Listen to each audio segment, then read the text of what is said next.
బాణాసురుడని ఆయన ఒక మహానుభావుడు, సామాన్యుడేం కాడు. ఆయనకి 1000 బాహువులు, 1000 చేతులతో ఉండేవాడు. ఆయన బలిచక్రవర్తికి 9 కుమారులు, 9 కుమారులలో పెద్దవాడు. ఈ బాణాసురుడు శోణాపురాన్ని పరిపాలన చేస్తున్నాడు.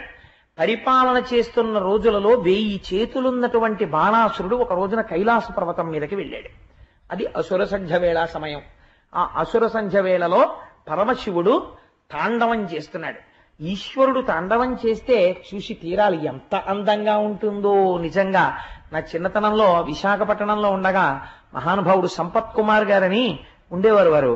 వారు పార్వతీ పరమేశ్వరులు, ఉమా సంపత్ అనుకుంటాను, నాకు జ్ఞాపకం ఉన్నంత వరకు. ఒకవేళ నేను పొరపాటు చెప్పానో, ఆయన భార్య, వాళ్ళిద్దరూ కలిసి అసుర సంధ్య వేళలో ఎలా నాట్యం చేస్తారో చేసేవారు. చేస్తుంటే ఆయన ఎలా చేస్తే పార్వతీదేవి అలా చేసేస్తుంది. నాట్యంలో నేను గొప్ప, ఈవిడ గొప్ప. ఇప్పటికీ చిదంబరంలో ఉంటుందండి. కాళికాదేవి, పరమశివుడు, నటరాజుగా పరమశివుడు అభిషేకింపబడతాడు. చివర ఆఖరికి పరమశివుడు ఇంకా పార్వతీదేవిని నాట్యంలో ఎలా గెలవాలి అని వాళ్ళు ఆ నృత్య సంప్రదాయం అలా చూపించేవారు. సంపత్ కుమార్ గారు తిరిగి తిరిగి తిరిగి తిరిగి రంగస్థలం మీద భువన భోంతరాళాలు బద్దలైపోయేటట్టు ఆ ఢమరుకలు మ్రోగుతుంటే, మృదంగాలు మోగుతుంటే, వీణలు మోగుతుంటే, తప్పెటలు మోగుతుంటే, ఢమరుకలు మోగుతుంటే ఆయన స్టేజ్ మీద తిరిగి తిరిగి తిరిగి తిరిగి నాట్యం చేసి వేదిక మీద ఎక్కడో ఇంత కుంకం భరిని పెట్టేవారు. ఇంత స్పీడ్లో తిరుగుతూ బొటనవేలు తీసుకొచ్చి ఖచ్చితంగా కుంకుమ భరిణిలో పెట్టి ఇంతెత్తున కాలెత్తి తిరుగుతూ వచ్చి పార్వతీదేవి యొక్క లలాటమనందు ఎక్కడ బొట్టు పెట్టుకుంటుందో అక్కడ బొట్టు పెట్టేవాడు.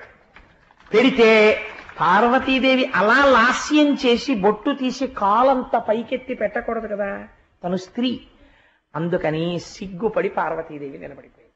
అప్పుడు నటరాజుగా పరమశివుణ్ణి అభిషేకించేవారు. అటువంటి తాండవం జరుగుతుంటుంది శంకరుడిది. ఏమి తాండవమో నా తండ్రిది. అటువంటి తాండవం కైలాస పర్వతం మీద జరుగుతుండగా ఒకనాడు బాణాసురుడు వెళ్ళాడు. 1000 చేతులున్నాయి. ఇప్పటికి బాణాసురుడు చాలా మంచివాడు. 1000 చేతులున్నందుకు ప్రయోజనమేమిటి? ఇటువంటి నాట్యం జరుగుతోంది మహానుభావుడిది. అగర్వ సర్వమంగళా కళాకదంబ మంజరీ రస ప్రవాహ మాధురీ విజృంభళా మధువ్రతం స్మరాంతకం పురాంతకం భవాంతకం మఖాంతకం గజాంధకాంతకాంతకం తమంతకాంతకం భజేటాడు రావణాసురుడు.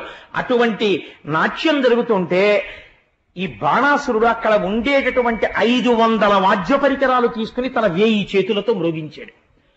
మ్రోగిస్తే పరమశివుడు తాండవం అంతా చేసి సింహాసనం మీద కూర్చుని పొంగిపోయాడు. ఎంత గొప్పగా వాయించావురా, 500 వాద్య పరికరములను వాయించావు 1000 చేతులతోని. వాడు పరుగు పరుగున వచ్చి శంకరుడి పాదాల మీద పడి స్తోత్రం చేశాడు. ఎంత గొప్ప పద్యం చెప్పాడో చూడండి వాడు. నాకైతే అనిపిస్తుంది, అసలు ఎక్కడైనా ఏ శివానంద లహరి లాంటిదో చెప్పవలసి వచ్చిన చోట దీన్ని ప్రార్థనా శ్లోకంగా వాడవచ్చేమో అనిపిస్తుంది నాకు. ఎంత గొప్ప పద్యం పోతన గారు రచించారో మహానుభావుడు. శంకర భక్తమానసవ శంకర దుష్ట మదా సురేంద్ర నాశంకర పాండు నీల రుచి శంకర వర్ణ నిజాంగ భోగిరాట్ కంకణ పార్వతీ హృదయ కైరవ కైరవ మిత్ర యోగి హృత్ పంకజ పంకజాప్త నిచ తాండవ ఖేళన భక్తపాలన అన్నాడు. ఎటువంటి పద్యం అండి! శంకర, శంకర అంటే శంకరోతి ఇది శంకర, శుభమును చేయడము తప్ప ఎన్నడూ అశుభము చేయడము చేత కాని శంకర. భక్త మానసవ శంకర, భక్తుల యొక్క మనస్సులలో సర్వకాలముల యందు నివసించి ఉండేటటువంటి లక్షణం ఉన్నవాడా. దుష్ట మదాసురేంద్రనా శంకర, దుష్టమైనటువంటి మనస్సులు కలిగినటువంటి రాక్షసుల్ని పరిమార్చగలిగినటువంటి వాడా. పాండునీల రుచి శంకర వర్ణ నిజాంగా, ఎంత గొప్ప మాట అండి అది. పాండునీల రుచి, తెల్లటి రంగులో శరీరం, నల్లటి రంగులో కంఠం, ఈ 2 రంగుల చేత లోకములకు శుభమును చేసే శంకర. అదేమిటండి రంగులతో శుభం చేయడం ఏమిటి అంటే, ఒక ఆశ్చర్యం ఉంది. నీలకంఠుణ్ణి నీలకంఠ అని పిలిచామనుకోండి పరమేశ్వరుణ్ణి, ఆయన హాలాహల భక్షణం చేసి లోకాన్ని రక్షించినటువంటి లీల ఆయనకి జ్ఞాపకానికి వచ్చి పొంగిపోతాడు. అందుకని కంఠమునందు నలుపు లోకరక్షణము, మరి శరీరమునందు తెలుపు ఏమి రక్షణము అంటే, మీరు ఒక్కసారి రామేశ్వరం వెళ్ళినటువంటి వాళ్ళు జ్ఞాపకం తెచ్చుకోండి. రామేశ్వరంలో శంకర భగవత్పాదులు కైలాసం నుంచి తీసుకొచ్చినటువంటి స్ఫటికలింగం ఉంది. దాని మీద సూర్యకిరణాలు పడకూడదు. ప్రత్యేకం తెల్లవారుజామున 4 గంటలకు ఆ టికెట్ కొనుక్కుని క్యూలో వెళ్ళగలిగితే ఆ స్ఫటికలింగాన్ని తీసుకొచ్చి వేదిక మీద కూర్చోబెడతారు. కూర్చోబెట్టి ఒక చిత్రమైనటువంటి పని చేస్తారు. దానికి ముందు అభిషేకం ఏం చేయరు. దాని ముందుకి తీసుకెళ్లి ఒక ఎర్రటి పువ్వు ఇలా చూపిస్తారు. చూపిస్తే ఆ శివలింగం అంతా ఎర్రగా అయిపోతుంది. ఒక పసుపు పువ్వు చూపిస్తారు, శివలింగం అంతా పసుపు అయిపోతుంది. ఒక శంఖం పువ్వు తీసుకొస్తారు, నీలంగా అయిపోతుంది. అన్ని తీసేస్తారు, స్ఫటికలింగం ఒక్కటి తెల్లగా ప్రకాశిస్తుంటుంది. ఇప్పుడు దాని మీద పాలు పోశారనుకోండి తెల్లగా ఉంటుంది, గంధోదకం పోశారనుకోండి పచ్చగా ఉంటుంది. మీరు ఏ రంగు పోస్తే ఆ రంగులో ఉంటుంది, దాని రంగు మాత్రం తెలుపు. దాంట్లో ఉన్న రహస్యం ఏమిటో తెలుసా అండి? అన్ని రంగులు తెలుపులోంచి వస్తాయి, అన్ని రంగులు తెలుపులోకి వెళ్ళిపోతాయి. అసలు ఈశ్వరుడు శుద్ధ బ్రహ్మం, ఆయనకి ఏ నామరూపాలు ఉండవు. దాని ముందుకు మీరు తీసుకొచ్చి ఏది పెడితే ఆ రంగులో కనపడినట్టు మీరు ఏ నామరూపాలతో చూస్తే అలా కనపడుతుంది అంతే. కానీ ఆయన నామరూపాతీతమైన బ్రహ్మము, బంగారము వంటి వాడు. మీరు ఆభరణములు చూస్తున్నారు, అది స్ఫటికలింగంగా జ్ఞానప్రదాత, తెల్ల రంగు చేత. కాబట్టి ఎంత గొప్ప మాట అన్నాడో చూడండి. పాండునీల రుచి శంకరవర్ణ నిజంగా భోగిరా కంకణ. పాములకన్నింటికీ కూడా గొప్పవాడు వాసుకి. అటువంటి వాసుకిని ఆయన కంకణం కింద పెట్టుకుంటాడు చేతికి. అందుకని వాసుకిని కంకణముగా ధరించినటువంటి వాడా పార్వతీ హృదయ కైరవ మిత్ర. మళ్ళీ ఆ మాట 2 మాటలు తిప్పడంలో ఉన్నటువంటి అర్థం, కవిత్వంలో ఉండేటటువంటి చమత్కారం. పార్వతీ హృదయ కైరవ అంటే పార్వతీదేవి యొక్క మనస్సనబడేటటువంటి కలువ పువ్వుని వికసింపచేయగలిగిన కైరవ మిత్ర అంటే కలువ పువ్వులకి బాంధవుడైన చంద్రుడా. అంటే పరమశివుని యొక్క చూపు పడితే ఆవిడ హృదయము వికసిస్తుంది. అంటే పార్వతీదేవి యొక్క హృదయము వికసనము పొందేటట్టు భర్తగా నిలబడగలిగినటువంటి స్థితిని పొందినవాడా. యోగి హృత్ పంకజాప్త. పంకజ అంటే బురదలోంచి పుట్టింది. మహాపురుషులైనటువంటి వారి జన్మ కూడా వేరుగా ఉండదు, వాళ్ళు సంసారంలోనే ఉండి తరించినటువంటి వాళ్ళు. కాబట్టి వారు సంసారమునందు ముందు ఉన్నవాళ్లే, వాళ్ళు అందరిలా ఓ తల్లి కడుపు నుంచి పుట్టిన వాళ్లే. కానీ పంకజము అంటే బురదలో పుట్టి సూర్యకిరణముల చేత విచ్చుకుంటుంది. బురదలో ఉన్న బురద చేత వికసించదు, సూర్యకిరణముల చేత వికసిస్తుంది. అందుకని యోగి పురుషులైనటువంటి వారి హృదయములనబడేటటువంటి తామర పువ్వులను వికసింపచేయగలిగినటువంటి సూర్యుడిగా ప్రకాశించేటటువంటి స్వరూపమున్న శంకర. నిజ తాండవ ఖేళన, అద్భుతమైనటువంటి తాండవము చేసేటటువంటి వాడా. ఆ తాండవం చేత సృష్టికర్త, స్థితికర్త, ప్రళయకర్తగా చెప్పబడతాడు ఆయన. కాబట్టి నిజ తాండవ ఖేళన భక్తపాలన, భక్తులను పరిపాలించేటటువంటి వాడా నీకు నమస్కారం అన్నాడు. ఆ పాదముల దగ్గర కూర్చుని బాణాసురుడు చేసినటువంటి స్తోత్రం విని పొంగిపోయి శంకరుడు అన్నాడు, ఏం కావాలి నీకన్నాడు. అనేటప్పటికీ వాడిలో ఉన్న ఆసురీ ప్రవృత్తి బయటికి వచ్చింది. వాడు ఎంత చిత్రమైన కోరిక కోరాడో చూడండి. దేవా మదీయ వంచితము తేటపడన్నిటు విన్నవించదన్, నీవును అద్రినందనయు నెమ్మిని నాపురి కోటవాకిటిం కావలియుండి నన్ను కృప కావుము భక్త ఫలప్రదాత. ఓ భావ భవారి నీ చరణ పద్మములెప్పుడు ఆశ్రయించదన్. ఈశ్వరా, నేను సంతతము నీ యొక్క పాదములను ఆశ్రయించి ఉంటాను. నువ్వు మాత్రం నాకు ఒక ఉపకారం చేసి పెట్టాలి. అద్రితనయతో కలిసి అంటే పార్వతీదేవితో కలిసిన వాడవై నేను కోట లోపల ఉంటే నువ్వు కోట బయట కాపలా కాస్తూ ఉండాలి. అలా నువ్వు కాపలా కాయాలి ఈశ్వరా, ఇది నా కోరిక. నువ్వు భక్త పాలనవ శంకర, భక్తుల యొక్క కోరికలు తీర్చడంలో వశుడవైపోయేవాడివి కదా, అందుకని నాకు ఈ కోరిక తీరుస్తావా అన్నాడు. శంకరుడు చిత్రంగా చూసి, ఏమి భక్తులరా, ఏమి కోరికలరా అనుకున్నాడు. ఈశ్వరుడి దగ్గర ఉన్న లక్షణం ఏమిటో తెలుసా అండి? గోపబాలురయందు పుట్టి ఆవుల వెనక తిరగడంలో కృష్ణుడి కారుణ్యం ఎటువంటిదో, బాణాసురుడు ఈ మాట అడిగితే నీ కోటకి నేను కాపలా కాయడం ఏమిటి, నువ్వు లోపల పడుకోవడం ఏమిటి, ఏమిట్రా ఈ పని, నువ్వు నన్ను అడగచ్చా అని అడగలేదు శంకరుడు. అలాగే పదరా అన్నాడు అని పార్వతీదేవిని తీసుకుని నందివాహనం ఎక్కి వెళ్ళిపోయాడు. ఎక్కడుండాలి? సెక్యూరిటీ గార్డ్ అపాయింట్మెంట్ ఆర్డర్ ఇచ్చారనుకోండి, సెక్యూరిటీ గార్డ్ అపాయింట్మెంట్ ఆర్డర్ ఇచ్చిన తర్వాత ఆఫీస్లో ఏసీ ఛాంబర్లో కూర్చుంటానంటే కుదరదు కదా. బయట ఓ చిన్న పోస్ట్ ఒకటి ఉంటుంది, ఆఫీస్ అంతా ఎయిర్ కండిషన్డ్, చెక్ పోస్ట్ మాత్రం ఏసీ ఉండదు. వాడు ఎప్పుడు లాఠీ పట్టుకుని రోహిణీ కార్తిలో ఎంత టెంపరేచర్ ఉన్నా లోపలికి వెళ్లే వాళ్ళు మాత్రం కాటన్ షర్ట్స్ ఇన్షర్ట్ చేసుకుని ఏసీలోకి వెళ్ళిపోయి కూర్చుంటారు. ఈయన మాత్రం తనకి ఇచ్చినటువంటి కాకి యూనిఫామ్ ఇన్షర్ట్ చేసుకుని క్యాప్ పెట్టుకుని ఎంత చెమటలు పట్టినా హెల్మెట్లు పెట్టుకోండి అన్నట్టే ఆ బెల్ట్లు పెట్టుకుని ఆ బూట్లు వేసుకుని పాపం ఆయన ఎండలో ఉండవలసిందే కదా. ఏ పోస్ట్ పొందినవాడు ఆ పోస్ట్ చెయ్యాలి. అలా ఇప్పుడు ఆయనకి పోస్ట్ ఏమిటి? Security guard. కాబట్టి కోట బయట నించోవాలి. పార్వతీదేవి అయితే ఏమిటి, పరమేశ్వరుడైతే ఏంటి? ఇది భక్తుడికి లొంగిపోవడం అంటే. పార్వతీదేవితో కలిసి కోట బయట త్రిశూలం పట్టుకుని అటు ఇటు తిరుగుతున్నాడు. ఆయన తిరిగితే ఆవిడ ఏం చేస్తుంది? ఆవిడ కోట బయట ఓ చోట సెక్యూరిటీ పోస్ట్ లో ఆవిడ కూర్చుని ఆయన్ని చూస్తోంది. ఏమి లొంగిపోతావయ్యా శంకర, ఎంత భక్తులకి లొంగిపోతారయ్యా మీరు. ఎంత చిత్రమైన సన్నివేశాలండి. ఈశ్వరుడు యొక్క కారుణ్యానికి పరాకాష్ట. ఈయన వెళ్ళిపోతే వీళ్ళందరూ పోన్లే, గురువుగారు ఎక్కడికో క్యాంప్ వెళ్ళారు, మనం ఈ లోపల సరదాగా హాయిగా కైలాసంలో ఏవో ఇండోర్ గేమ్స్ ఆడుకుందాం, లేకపోతే వాలీబాల్ ఆడుకుందాం అని చెప్పి వాళ్ళు ఆడుకోరు. ఆయన ఎక్కడుంటే వాళ్ళు అక్కడ ఉంటారు. అందుకనే ఆయన వెనకాతల సుబ్రహ్మణ్యేశ్వర స్వామి, విఘ్నేశ్వరుడు, ఆ తర్వాత సిద్ధి బుద్ధి, వల్లి దేవసేన, ఆ తర్వాత ఆయన వెనకాతల నందీశ్వరుడు, భృంగీశ్వరుడు, చండీశ్వరుడు, వీళ్ళు ప్రమదగణాలు, భూతగణాలు అన్ని కూడా వెళ్ళిపోయి వాళ్ళు ఎక్కడుంటారు. ఈశ్వరుడు ఎక్కడుంటే అక్కడ. అందుకని లోపల స్టాఫ్ తక్కువ, బయట స్టాఫ్ ఎక్కువ ఇప్పుడు. కాబట్టి బయట సెక్యూరిటీ స్టాఫ్ ఎక్కువ, లోపల ఉండేటటువంటి వాళ్ళు తక్కువ. ఇంత అల్లరి బయలుదేరింది బాణాసురుడు కోట ముందు. వీళ్ళందరూ కలిసి తిరుగుతుండడం. ఆయన ఇచ్చిన వరం తప్పడు. ఒరే నేను చేస్తానన్నాను కదా డ్యూటీ తప్పదని ఆ ఢమరక మోగించుకుంటూ రాత్రిళ్ళు ఏలేస్తుండాలి కదా, దానికి బదులు డమ్ డమ్ డమ్ డమ్ డమ్ డమ్ డమ్ డమ్ అని ఢమరక కొట్టుకుంటూ ఆ కోట చుట్టూ ఆయన తిరుగుతుండేవాడు. శక్తి స్వరూపిణి. అందుకనే అమ్మవారేమో ఆ కోట గుమ్మల్లో కూర్చుండేది. ఏ ప్రారంభం వచ్చిందయ్యా శంకర నీకు, ఏమిటి సెక్యూరిటీ గార్డు పోస్ట్ నీకని. పాపం రోజు ఆ కోట కాపలా కాస్తున్నాడు. ఈయన రోజు హాయిగా లోపల సభలు చేసుకునేవాడు, విందు వినోదాలు చేసుకునేవాడు, హాయిగా పడుకుంటుండేవాడు. అందరికీ చెప్తుండేవాడు, మా కోటకి రక్షణ ఎవరో తెలుసా, పార్వతీ పరమేశ్వరులు అని. అలా ఉంది బాణాసురుడి డాబు. వాడి చదివింది ఏటో పద్యం. 500 వాయిద్యాలు ఓ పావు గంట వాయించాడు. వాడికి వచ్చిన అదృష్టం ఇది.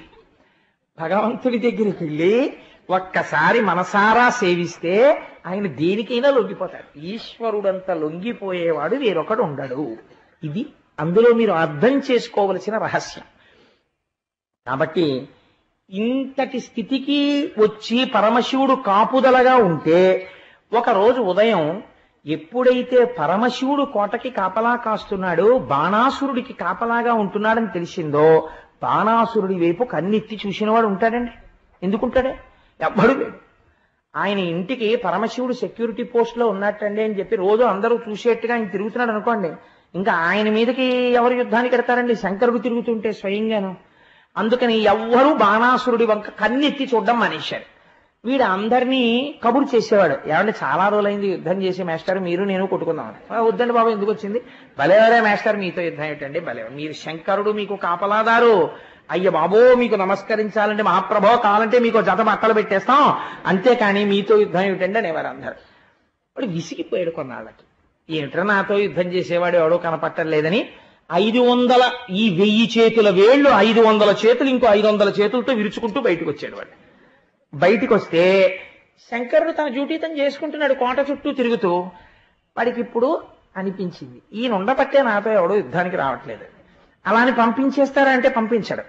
అందుకు ఆయన దగ్గరికి వచ్చి అన్నాడు, శంకర, హుంకార కంకణ క్రైంకార సింగిని టంకార నిర్ఘోష సంకులంబు దండ దొర్దండ భాస్వన్మండలగ్ర ప్రకండ ఖండిత రాజమండలంబు శూలాహత క్షతద్దేల కీలాల కల్లోల కేళీ సమాలోకనంబు శుంభ దున్మద కుంభి కుంభస్థల ధ్వంస సంభూత శౌర్య విజృంభణంబు కలుగు నుద్దామ భీమ సంగ్రామ కేళి ఘన పరక్రమ విక్రమ క్రమముగాగా జరపలేనట్టి కరములు కరమ దుఃఖ కరములగుగాక సంతోష కరములగునే అన్నాడు వాడు. ఏమిటో శంకర, ఆ రోజు మీ దగ్గరికి వచ్చి ఆ వాయిద్యం వాయించాను, మీరు వచ్చి కాపలా కాస్తున్నారు, ఒక్కడు యుద్ధం చేసిన వాడు లేడండి నాతోటి.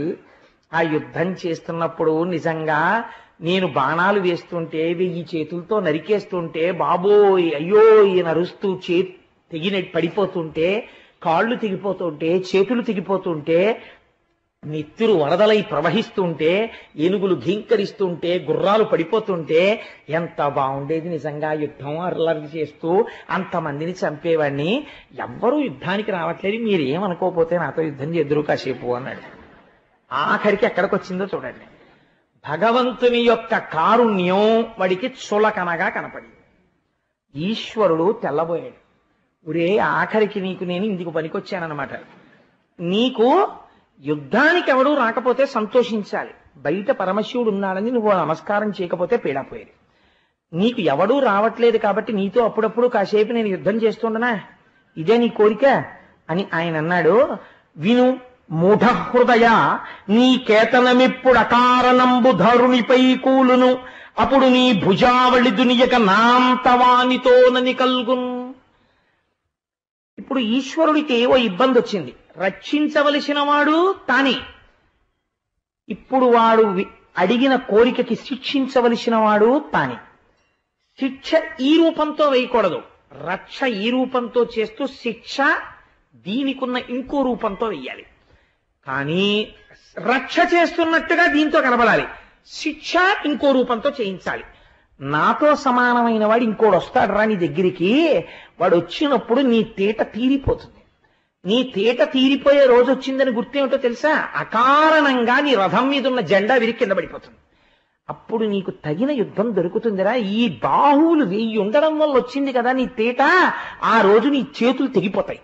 అప్పటితో నీకున్నటువంటి ఈ వ్యగ్రత పోతుంది, సరేనా అన్నాడు. వాడండి ఎంత సంతోషపడిపోయాడో, నా చేతులు తెగ్గొట్టగలిగినంత యుద్ధం వస్తుందిట, ఈశ్వరా చాలా సంతోషం అని వెళ్ళిపోయాడు. అంటే అప్పటికి వాడి మనస్థితి అలా ఉంది, వాడికి తెలియదు అటువంటి యుద్ధం అంటే ఎవరు వస్తారో. కాబట్టి శివుడు ఇప్పుడు ఎవరిగా రావాలి? కేశవుడిగా రావాలి, స్థితికారుడే. అర్థం చేసుకుంటే పురాణాన్ని అలా ఉంటుంది, అర్థం చేసుకోలేదనుకోండి శివకేశవులు కొట్టుకున్నారని ఉంటుంది. నీ అజ్ఞానాన్ని బాణాసురుడి స్థాయికి తీసుకొస్తుంది. కాబట్టి ఇప్పుడు ఏమైంది అంటే ఈశ్వరుడు ఒక చమత్కారం చేశాడు. మీరు బాగా గమనించండి. సమర్థుడైనటువంటి కాపలాదారు బయట ఉన్నాడు అనుకోండి, ఈగ లోపలికి రాలేదు కదండి. ఈగ లోపలికి వచ్చేసింది అనుకోండి, బయట ఉన్నవాడు సమర్థుడన్నా కాకపోయి ఉండాలి, లేదా తనిచ్చినటువంటి మాట నిజం చేయడానికైనా అయి ఉండాలి. శివుడు ఒక మాట అన్నాడు, నాతో సమానమైన వాడు ఒకడు వచ్చి నీ భుజాలకున్న తేట తీర్చేస్తాడన్నాడు. కాబట్టి ఎవడో ఒకడు లోపలికి రావడాన్ని శివుడు అంగీకరిస్తాడు. ఆ విషయంలో తను జోక్యం చేసుకోడు. అంటే బాణాసురుడి పతనం ఎవరో ఒకడు లోపల, బాణాసురుడికి ఇష్టం లేనివాడు లోపలికి వచ్చేసినప్పుడు ప్రారంభం అవుతుంది. అంతే కదండి కథాభాగంలో. కాబట్టి ఇప్పుడు అవతరించండి. ఒక చిత్రం జరిగింది. మంచి యవ్వనంలో ఉండి చాలా సౌందర్యవంతురాలైనటువంటి ఒక కుమార్తె ఉన్నది బాణాసురుడికి. ఆవిడ పేరు ఉషా. ఆవిడ ఉషాకన్య అని పిలిచారు.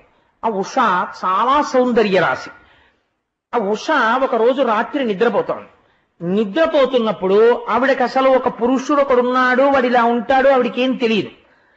నిద్రపోతున్నటువంటి ఉష యొక్క కళలోకి కృష్ణ భగవానుని యొక్క మనవడైనటువంటి అనిరుద్ధుడు వచ్చాడు. వచ్చి ఆమెతో రమించాడు. ఆవిడికి రమించిన సుఖానుభూతి స్పష్టముగా తెలిసింది, కొన్ని గుర్తుల చేత. ఇంకంతకన్నా నీ చెప్పక్కర్లేదు. ఆవిడ నిద్ర లేచింది. నిద్ర లేచింది కానీ ఆవిడ నిన్న రాత్రి నిద్రపోయినప్పుడు పొందినటువంటి సుఖాన్ని ఆవిడ ఏ పురుషుణ్ణి కలలో చూసిందో ఆ పురుషుడి కోసమని ఆవిడ మనస్సు గతి తప్పి తిరగడం మొదలుపెట్టింది. కాబట్టి రోజు ఎలా ఉంటుందో అలా ఉండలేక మనస్సునందు చాలా దిగులు చెంది ఇంకక్కడి నుంచి ఏం ప్రారంభమవుతుంది? సరిగ్గా జడేసుకోదు, సరిగ్గా అన్నం తిందో, పళ్ళరసాలు తాగదు, చిలికత్తెలతో ఆడుకోదు, ఉద్యానవనానికి వెళ్ళదు, పువ్వులు తల్లో పెట్టుకోదు, ఒంటికి శీతలగంధం రాసుకోదు, లేత అరిటాకు చూస్తే భయపడిపోతుంది, విరహాగ్ని. ఇవన్నీ ప్రారంభం. కాబట్టి ఇప్పుడు ఇది ఎవరు గమనించాలి? అనుంగు చిలికెత్తే స్నేహితురాలైనటువంటి వారు ఎవరుంటారో వాళ్ళు గమనించాలి. కాబట్టి ఇప్పుడు మధ్యవర్తిత్వం చెయ్యాలి. ఇది ఒక అందమైనటువంటి విషయం. ఈ మధ్యవర్తిత్వం చేయడం అన్నది అందరూ చేసేటటువంటిది కాదు. ఇటువంటి ప్రణయం ఏర్పడినప్పుడు, ఇటువంటి పౌరాణికంగా ఈశ్వరానుగ్రహంగా ఏర్పడినప్పుడు చేయగలిగినటువంటి సమర్థత అందరికీ ఉండదు. చిత్రనళీయంలో ఆవిడ చెప్పుకుంటుంది, నేను ఎవరో తెలుసా? నలదమయంతుల మధ్య ప్రణయం నడిపిన దాన్ని. నలిన సంభవు సాహిణము వారు వంబులు కులము సాములు మాకు కువలయాక్షి చదలేటి బంగారు జలరుహంబుల తూండ్లు భోజనంబులు మాకు పువ్వు బోని సత్యలోకముదాక సకలలోకంబులు ఆటపట్టెలు మాకు అబ్జవదన మధురాక్షరములైన మా మాటలు వినంగ అమృతాంధ్యసుల యోగ్యులను పమాంగి భారతీదేవి ముంజేతి పలుక చిలుక సదయగ జయాన సద్బ్రహ్మచారి మాకు వేదశాస్త్ర పురాణాది విద్యలెల్ల తరుణీ నీ ఆన ఘంటాపదంబు మాకు అని చెప్పిన రోజున హంస రాయబారంలో. అలా ఇక్కడ చిత్రలేఖ అనబడేటటువంటి చెలికెత్తే ఒక ఆవిడుంది. ఆవిడ వచ్చి అడిగింది ఉషని, నువ్వు ఎందుకు అలా ఉంటున్నావు? నీ ప్రవర్తనలో వచ్చినటువంటి మార్పు వలన నేను ఒక విషయాన్ని గమనించాను. నువ్వు ఎవరో ఒక పురుషుడి యొక్క వలపులో పడ్డావని నేను అనుకుంటున్నాను. అసలు జరిగినటువంటి విషయం ఏమిటో నాకు చెలికెత్తని ప్రాణ స్నేహితురాలిని కాబట్టి సఖిని కాబట్టి నాకు చెప్పు అని అడిగింది. అడిగితే ఉష చెప్పింది, చెలి కలలోనొక్క సరసీరుహ నేత్రుడు రత్నహార కుండల కటకంగుళీయకరనన్మణి నూపుర భూషణుండు నిర్మల కనకాంబరుండు సుకుమారతనుండు వినీల దేహుడుజ్వల రుచి నూతన ప్రసవ సాయకుడున్నత వక్షుడెంతయున్. నేను నిన్నటి రాత్రి కలలో ఒక పురుషుణ్ణి చూశాను. ఆయన పచ్చటి పట్టు పంచె కట్టుకున్నాడు, అనేకమైనటువంటి హారములు వేసుకున్నాడు, మెడలో తుమ్మెదలు ఝంకారం చేసేటటువంటి పుష్పమాల వేసుకుని ఉన్నాడు, ఒంటి నిండా రత్నాభరణములను అలంకరించుకుని ఉన్నాడు, అపరమన్మధుడా అన్నట్టుగా ఉన్నాడు. ఆయనని చూసినప్పటి నుంచి నా మనస్సు వశం తప్పింది అంది.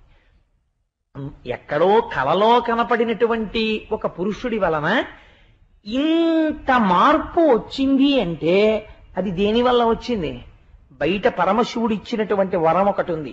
ఆయన రావాలి ఇప్పుడు బాణాసురుడి చేతులు తెగిపోవడానికి. దానికి ఎక్కడో అక్కడ ప్రారంభం జరగాలి.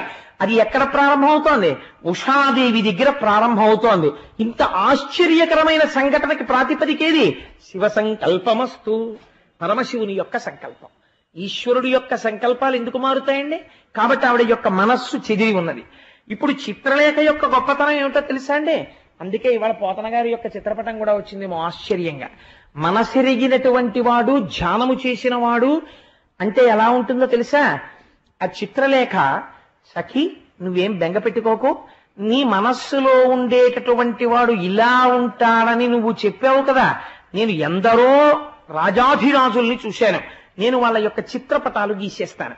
నువ్వు ఒక్కసారి ఇందులో ఎవరు నీకు నిన్న రాత్రి కనపడ్డారో నాకు చెప్పు అని ఒక 5 వెండి పాత్రలు తీసుకుని వాటిలో రంగులు పోసుకుని ఆ పెరట్లో నిలబడి ఒక తెల్లటి వస్త్రాన్ని పెట్టి టక టక టక టక టక టక బొమ్మలేసేసింది. బొమ్మలేసేసి పిలిచింది ఆవిడ. పిలిచి, చూడు, మధ్వ, కురు, పాంచాల, కోసల, కాశీ, మజ్జి, వల్లి, అంగ, మగధ, వత్స, మచ్చ, చేది, అవంతి, గాంధార, కాంభోజ, సౌరాష్ట్ర, ఆశ్మక, ఆంధ్ర దేశాధినేతలు వీళ్ళందరూ, ఇంతమంది రాజులు నీకు వరుసగా చూపిస్తున్నాను. ఇదిగో ఈ బొమ్మ, ఈయన జరాసంధుడు, ఈయన కాదు తీసేసింది, ఇంకొక పటం పెట్టింది. ఈయన జరాసంధుడు కాకపోతే ఈయన సాక్షాత్తుగా నరకాసురుని యొక్క కుమారుడు భగదత్తుడు. ఈయన నువ్వు వలచినవాడు కాదు, తీసేసింది. చంద్రవంశ సంభవులైనటువంటి పంచపాండవులు ధర్మరాజ, భీమ, అర్జున, నకుల, సహదేవులు వీళ్ళ కాదు.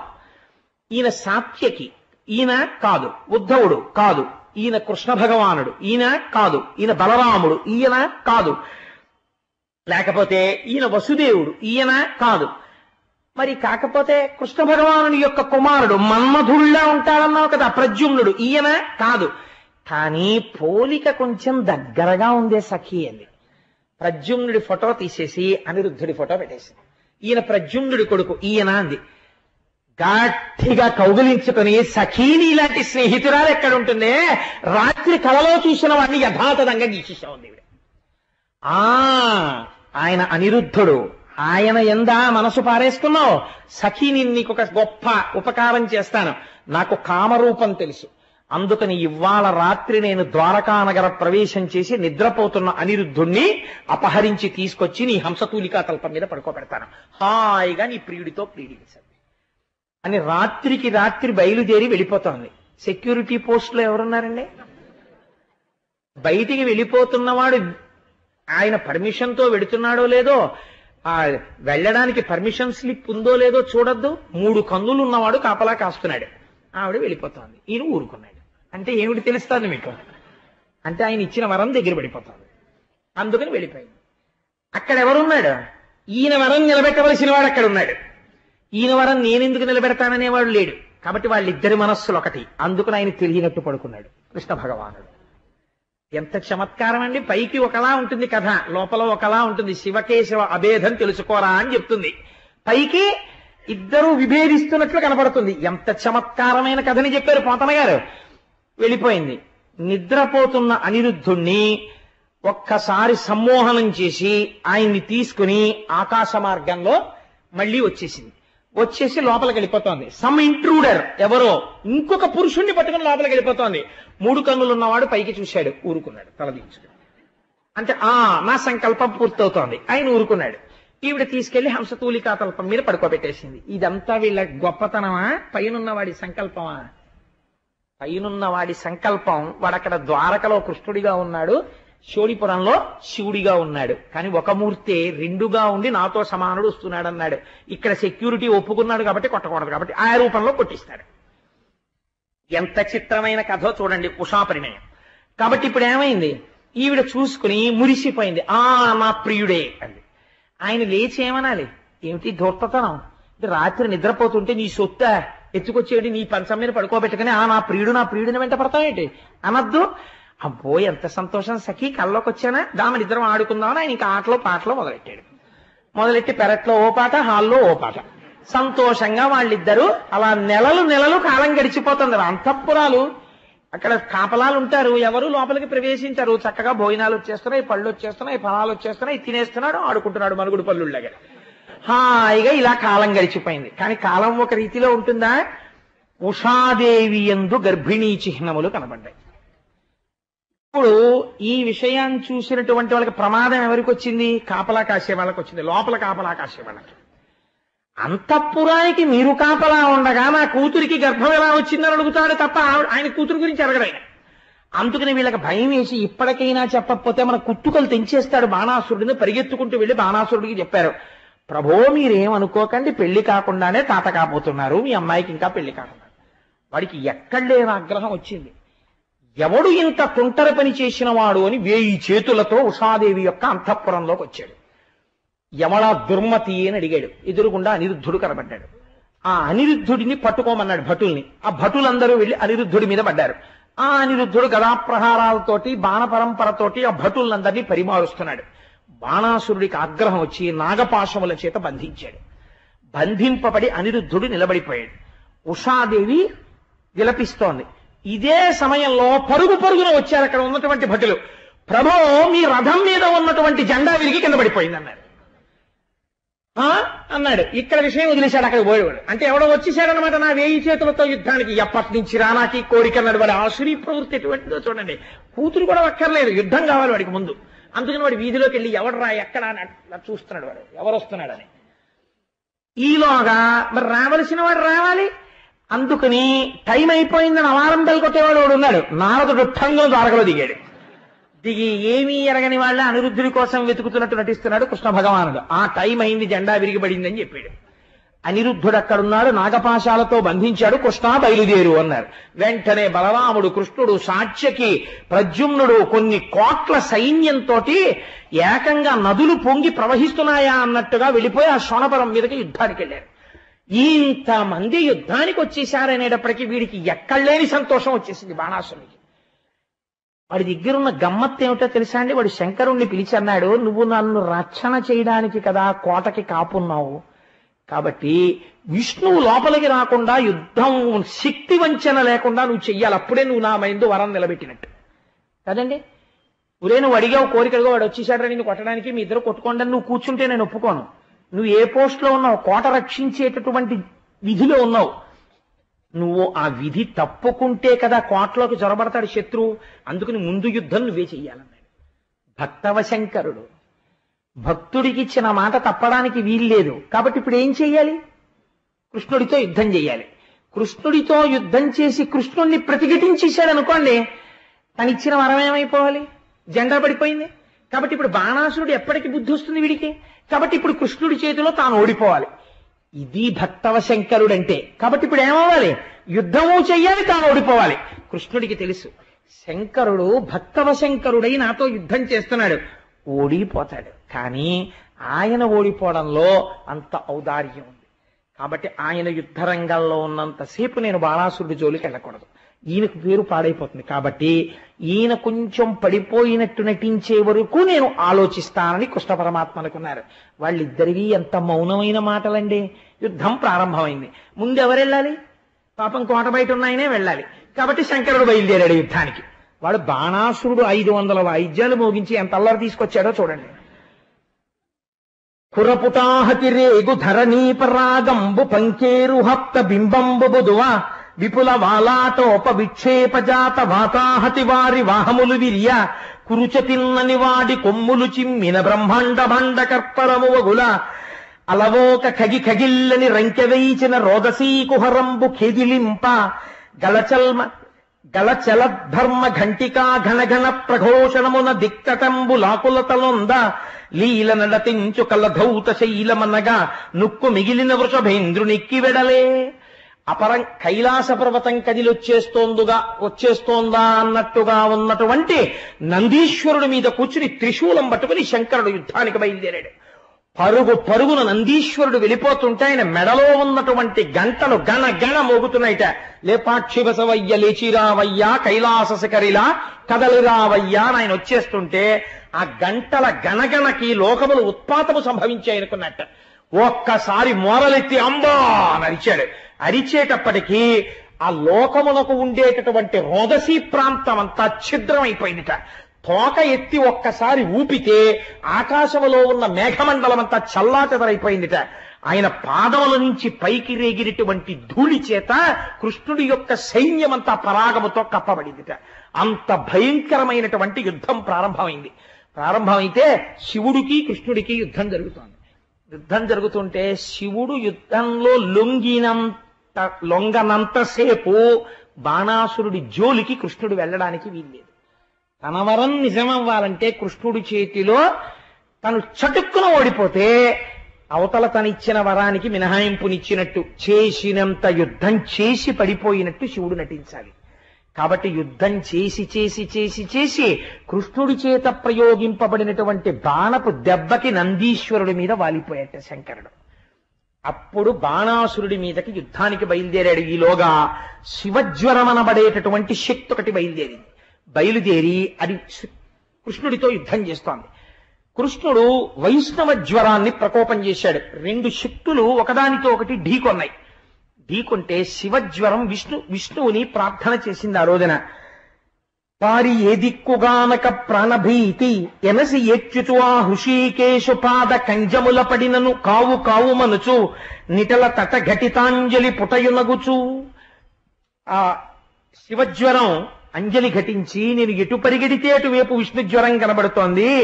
ఓ అనంత శక్తిమంతుడా, బ్రహ్మాండములనంతటా వ్యాపించి ఉన్నవాడా, అనంతుడా, పరమాత్మ, నీ యొక్క మాయాశక్తి చేత నువ్వు ఈ లోకమునంతటినీ నామరూపములుగా కనపడేటట్టు చేయగలిగినటువంటి సమర్థుడవు, హేళగా పంచభూతములను సృష్టించిన వాడవు, త్రిగుణముల చేత మాయలో లోకాన్ని కప్పి ఉంచేటటువంటి వాడవు, అటువంటి ఈశ్వర నన్ను క్షమించు అని ఆయన పాదముల మీద పడింది. పడితే ఇది విన్న వాళ్ళకి ఏం కలగాలండి ఫలితం అంటే, ఉషాపరిణయంలో పార్వతీ పరమేశ్వరుల వలన కృష్ణ భగవానుడి వలన లోకమునకు ఒక గొప్ప ప్రయోజనం వచ్చింది. శివకేశవులు యుద్ధం చేసుకుంటే అది పనికిరాని యుద్ధం అవదు, దానివల్ల లోకమునకు ఏదో ప్రయోజనం వస్తుంది. ఆ రోజున కృష్ణ భగవానుడు ఒక వరం ఇచ్చాడు. ఎవరు ఉషాపరిణయ ఘట్టంలో శివజ్వరం విష్ణుజ్వరం యుద్ధం చేయడం అనేటటువంటిది ఈ శివజ్వరం చేసిన శరణాగతి విన్నారో అటువంటి వారికి ఎప్పుడూ కూడా ప్రాణాంతకమైనటువంటిదిగా జ్వరము బాధించడానికి వీలు లేదు, నేను వరం ఇస్తున్నాను అన్నాడు. కాబట్టి ఎప్పుడైనా జ్వరము చేత బాధపడి ప్రాణాంతకం అవుతోందనుకుంటే ఉషాపరిణయం పారాయణం చేస్తారు ఒకసారి, ఈ శరణాగతి తత్వాన్ని ఒక్కసారి చదువుకోవడం కోసమని. కాబట్టి అంత గొప్ప వరాన్ని ఇస్తే ఆ రోజున శివజ్వరం ఉపశాంతి పొందింది. వెంటనే బాణాసురుడు యుద్ధానికి వచ్చాడు. పరమాత్మ చేసినటువంటి యుద్ధం వల్ల ఆ రోజున బాణాసురుడు పడిపోయేటటువంటి స్థితి వచ్చేసింది. తన కొడుకుని ఎలాగైనా రక్షించుకోవాలని బాణాసురుని యొక్క తల్లి అయినటువంటి కోటర ఆ రోజున యుద్ధానికి వచ్చి ఒంటి మీద ఉన్నటువంటి వలువలన్నింటినీ విప్పేసి జుట్టు విరబోసుకుని చేతులు పైకెత్తి హాహాకారం చేస్తూ కృష్ణుడికి ఎదురు నిలబడింది. ఒక స్త్రీ వివస్త్రయై జుట్టు విడివడి ఎదురు నిలబడితే ఛీ అని తల తిప్పుకుని ధనస్సు పక్కన పెట్టి కృష్ణ పరమాత్మ యుద్ధం ఆపేశాడు. బాణాసురుడు కోటలోకి పారిపోయాడు. మరునాడు మళ్ళీ యుద్ధం ప్రారంభమైంది. అప్పుడు శంకరుడు ప్రార్థన చేశాడు కృష్ణుణ్ణి, నేను బయట కోట బయట రక్షణగా ఉన్నంత కాలం వీడు పడిపోవడానికి వీలు లేదు, వీడు ఇటువంటి వరం అడిగాడు. ఎప్పటికీ నేను వాడికి రక్షకుడని, నేను రక్షకుడిగా ఉండగా వాడు మరణించాడన్న మాట రాకూడదు, నేను భక్తవశంకరుడను, కాబట్టి తగిన విధంగా నీవు వీడికి శిక్ష వేయవలసినది అని. అప్పుడు శివకేశవుల హృదయాలు ఒకరికొకరు తెలుసు, ఉన్నది ఒక్క పదార్థము రెండుగా కనపడుతోంది. కాబట్టి ఆ రోజున కృష్ణ భగవానుడు కరముల 4 అగ్రేసరుడై పొడడుంది జరామరణాది భయంబు దక్కి మనునితమీదన్ అని ఆ ఉన్నటువంటి బాహువులలో 996 బాహువులను తన యొక్క సుదర్శన చక్ర ధారల చేత తెంచేశాడు. 4 బాహువులు వదిలేశాడు. ఈ 1000 చేతులు ఉండబట్టి కదా వీడి ఇంత తిక్క పనులన్నీ చేస్తున్నాడు. ఈ 996 చేతులు తెగ నరికేసి 4 చేతులు వదిలేశాను. ఇప్పుడు ధర్మార్థ కామ మోక్షములు వాడికి తెలిసాయి. ఇప్పుడు వాడి శరీరమునందు రజోగుణ తమోగుణాలు లేవు, శుద్ధ సత్వంతో ఉంటాడు. ఈశ్వర, నీ భక్తులలో అగ్రేసరుడవుతాడు. బాణాసురుడు అంటే గొప్ప శివభక్తుడు అని చెప్పుకుంటారు. ఎక్కడ అసుర సంధ్య వేళలో బాణాసురుడి యొక్క చరిత్ర, ఉషా అనిరుద్ధుల చరిత్ర చెప్పుకుంటారో అక్కడక్కడ విజయములు సంభవిస్తాయి. అందుకని 4 చేతులతో వీడిని వదిలేస్తున్నాను. నీ పరివారంలో వీడు అగ్రేసరుడు అవుతాడు.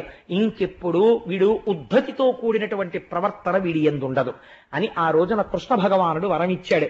శంకరుడు సంతోషాన్ని పొందాడు. ఇప్పుడు బాణాసురుడు పరమశివుని యొక్క పరివారంలో చేరిపోయాడు. కాబట్టి వాడు కూడా కైలాసం బయట కాపలా ఉండాలి, శంకరుడు కైలాసంలో కూర్చోవాలి. ఇప్పుడు వాడు తన నిజస్థితిని గుర్తించాడు. సంతోషంగా శంకరుడు కైలాసాన్ని చేరుకున్నాడు. ఇప్పుడు లోపలికి వెళ్లి కోటలోకి అనిరుద్ధుడికి ఉషాదేవికి వివాహం చేసి వాళ్ళకి వస్త్రాలు, మాల్యాలు, ఆభరణాలు బహూకరించి ఉషా అనిరుద్ధుల్ని కృష్ణ పరమాత్మతో ద్వారకా నగరానికి సాగనంపాడు. ఈ విధంగా ఉషాపరిణయం అనేటటువంటి ఘట్టము ఎన్నో రహస్యాల్ని ఆవిష్కరించింది. ఎవరు ఈ ఉషాపరిణయ ఘట్టాన్ని వింటున్నారో, ఎవరు బాణాసురుడు పరమశివుడంతటి వాణ్ణి తన కింకరుడిగా చేసుకున్నాడో, తుట్టతుదన 4 చేతులతో పరమశివుడికే కింకరుడయ్యాడో, ఈ ఘట్టాన్ని విని కృష్ణుని యొక్క విజయానికి మనసులో పొంగిపోయిన వాళ్ళు ఎవరుంటారో, ఆయన నామము ఎవరు చెప్తారో, అటువంటి శ్రీకృష్ణుని విజయంబకు ఈ కథ పఠించు వారలెప్పుడు జయము గైకొని ఇహపర సౌఖ్యములా కల్పోన్నతి వహింతురవనీనాథ.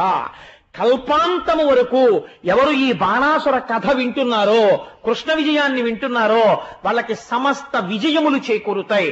అటువంటి వాళ్ళకి ఓటమి సంభవించదు. జయం కావాలనుకున్నటువంటి పరిస్థితులలో ఈ ఉషాపరిణయ ఘట్టాన్ని, బాణాసుర ఘట్టాన్ని ఒక్కసారి పారాయణ చేసుకుని బయలుదేరుతుంటారు. అంత గొప్ప ఆఖ్యానాన్ని ఈ రోజు పరమాత్మ మన చేత పలికించి మనందరినీ ఉద్ధరించాడు.